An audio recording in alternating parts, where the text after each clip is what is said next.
రూపాయి సంపాదించి చూపించమన్నావే, అదిగో సంపాదించాను. ఇప్పుడు చెప్పు, నీ డబ్బెలా సంపాదించావు?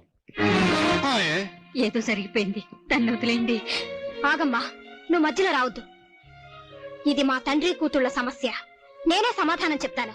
నాతో రా నాన్న.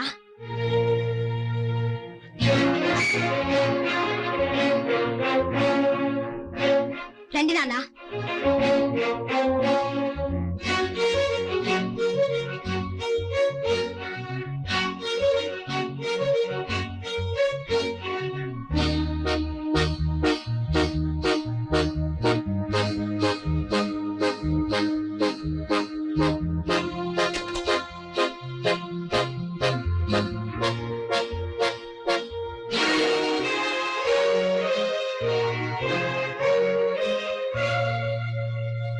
అమ్మా, ఈయన మా నాన్నగారు.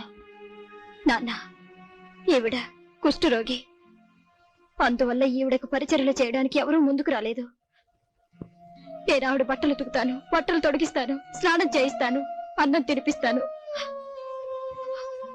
ఎవరు ఒప్పుకోని పని నేను చేస్తున్నాను కనుకనే నేను అడిగినంత జీతం మన వీధి చివరి వరకు కారు. అంతేకాని నేను వ్యభిచారం చేయలేదు. అయ్యగా, ఈ పనిలో కుదిరిసింది నేనే బాబు. మీ బిడ్డ చేత నేను తప్పు పని చేయిస్తానా? చెప్పండి బాబు. అమ్మా